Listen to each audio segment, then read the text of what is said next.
And we're following breaking news. The US has confirmed that its military has carried out a large-scale operation in Venezuela. President Donald Trump said Venezuelan President Nicolas Maduro was captured and flown out of the country by US troops and law enforcement authorities. Footage on social media captured a series of blasts in the capital Caracas, while jets were seen flying over the city at around 2 a.m. local time.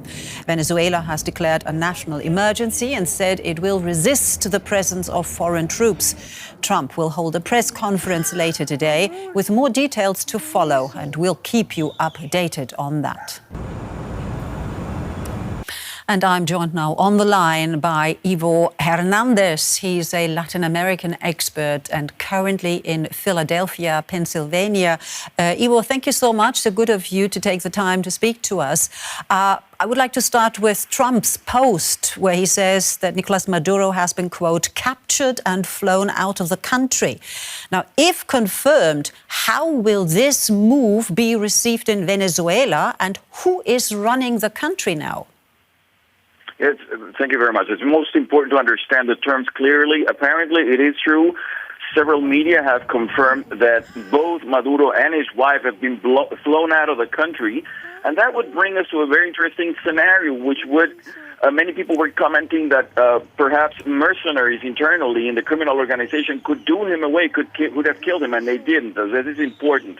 He's away, he's out of the country, and there will be a press conference announced by the White House in probably 4 or 5 hours from this time. That's important. Who is running? It's important to see the structure. There is also the future of Diosdado Cabello, the second man in force, and also the defense minister. So those are people who could be running the informal structure once the head has been toppled. Now, yeah, we know that Venezuela is a divided country. Do you think that we can expect much resistance from Maduro's supporters?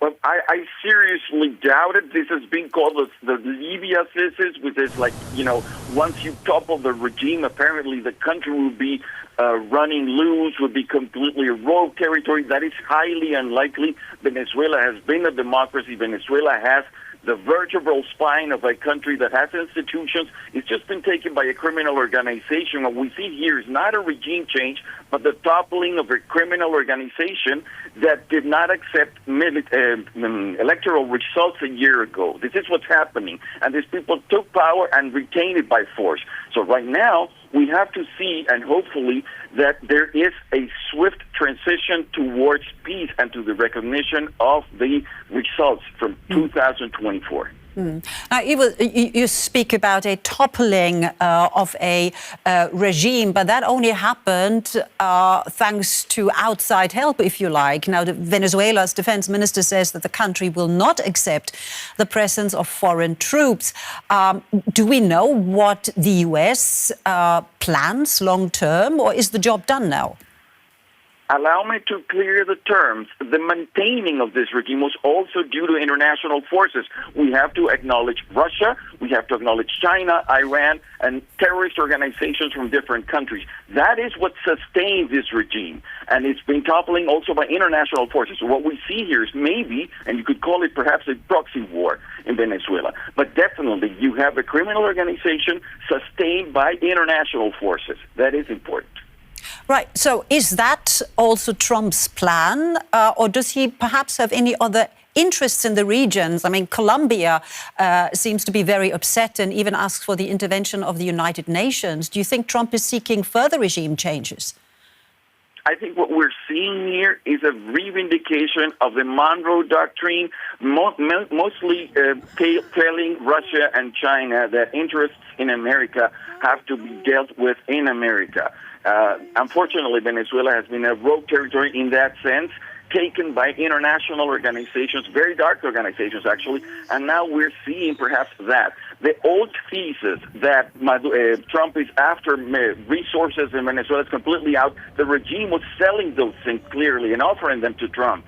So that's been out of the question. What we're seeing here is most likely a clearing out of criminal organizations in Venezuela. So, Ivo, briefly, if you would, we have about a minute still to go.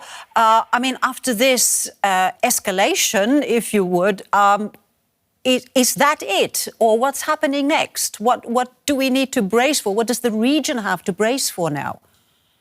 Okay, the press releases from the regime are calling to this very old thesis from a mercenary ideologue they had, Norberto Ceresole, calling for military and people union to sustain this regime. That's highly unlikely to happen. We just have to watch in the coming hours how the people are going to react, and most hopefully it should be a peaceful way. If people accept the transition towards democracy, we should not fear. We hope that peace will have a chance now that this criminal organization with torture centers and all that is done away with. All right. Ivo Hernandez, Latin American expert, speaking to us on the line from Philadelphia, Pennsylvania. Ivo, thank you so very much. Thank you.